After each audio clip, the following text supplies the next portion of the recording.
ایک دوسرے کو عزت دو، برداشت کرو۔ میرے نبی نے فرمایا بہترین مسلمان وہ ہے جو بیوی سے اچھا سلوک کرتا ہو، اور بیوی سے فرمایا میری شریعت میں سجدہ ہوتا تو بیوی سے کہتا خامند کو سجدہ کر۔ بہترین صدقہ اولاد کی تربیت ہے۔ پورا گھر میرے نبی نے نقشہ، ہر ایک کی قیمت بتائی۔ ماں تیرے قدموں تلے جنت، کا کاش میری ماں زندہ ہوتی، تم دیکھتے میں کیا کرتا، میں عشاء کی نماز کے مصلی پر ہوتا، میں سورۃ فاتحہ پڑھ رہا تھا، ادھر سے آواز آتی میری ماں کی محمد، تو میں نماز توڑ کے کہتا لبیک اماں جان۔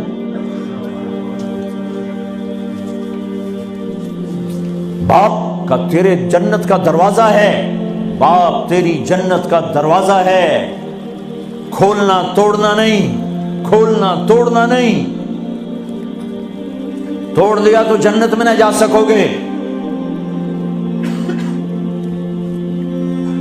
سب سے بہترین مسلمان جو بیوی سے اچھا سلوک کی، سب سے بہترین عورت جو اپنے خامند کی منشا کو دیکھے۔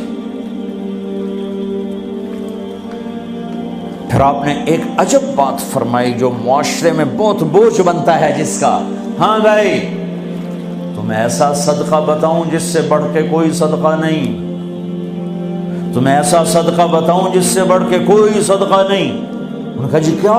کہا الابنۃ المردودہ، جس کی بیٹی کو طلاق ہو گئی یا بیوہ ہو گئی اور گھر واپس آ گئی ماں باپ کے، یا ماں باپ نہیں ہے تو بھائی ہیں، وہ ایک بوجھ بنتی ہے ماں باپ پر بھی، اور بھائی تو ویسے ہی باغی ہو جاتے ہیں۔ میرے نبی نے فرمایا اس بچی پہ خرچ کرنا کائنات کا سب سے افضل صدقہ ہے۔ گھر، ایک گھر کیسے چلتا ہے؟ ہمارے ہاں پنجاب سندھ بلوچستان سرحد میں بہنوں کو وراثت میں کوئی حصہ نہیں ملتا، سب بھائی کھا جاتے ہیں۔ میرے نبی نے فرمایا جس کو اللہ نے 2 بہنیں دیں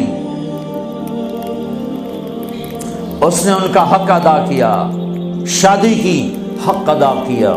ماں باپ کی وراثت میں سے ہوتا ہے، اگر میں نے کوئی خود کمایا ہے اس میں بہنوں کا حق نہیں، ماں باپ سے اگر 1 روپیہ بھی آیا ہے تقسیم کیا جائے گا۔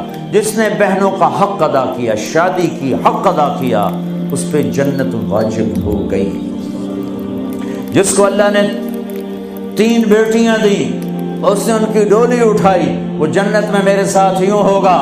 ایک بولے اگر 2 ہوں، کہ جس نے 2 بیٹیوں کی شادی کی وہ بھی ایسے ہوگا۔ اللہ بھلا کرے۔ ایک صحابی کا کہ جس کی 1 ہو، کہ جس کی 1 ہے، اگر اس نے اس کو عزت سے رخصت کیا تو وہ بھی میرے ساتھ ایسے ہی ہوگا۔ پھر کئی بچیوں کو طلاق پڑی ہے کہ اس کو بیٹا نہیں ہوتا۔ یہاں آنے سے پہلے کا واقعہ، پنڈی سے بچی رو رو برا حال اس کا، میں تو فون سنتا ہی نہیں ہوں ایسے کہ میرا تو کلیجہ پھٹ گیا ہے۔ ہے کہنے لگی کہ سسرال نے کہا تھا بیٹی ہوئی تو طلاق دے دیں۔ میں نے کہا اس میں میرا کیا قصور ہے، اور بیٹی ہی ہوئی اور مجھے طلاق پڑ گئی، اور میں گھر آ گئی 22 سال کی عمر میں۔ بیٹی دینے والا اللہ اور ظلم کرنے والا سسرال۔ میرے نبی کو اللہ نے بیٹے دے کے اٹھا لیے، قاسم اٹھا لیے، عبداللہ اٹھا لیے، ابراہیم اٹھا لیے، 4 بیٹیاں دی، 3 زندگی میں اٹھا لی، زینب، ام کلثوم، رقیہ، تینوں آنکھوں کے سامنے چلی گئیں۔ فاطمہ سے نسل چلی، آپ نے فرمایا لوگوں کی نسل بیٹے سے چلتی ہے، میری نسل میری بیٹی فاطمہ سے چلی۔ اس لعنت کو دھویا۔ عورت کا کیا قصور ہے اگر اس بیچاری کو بچیاں ہو رہی؟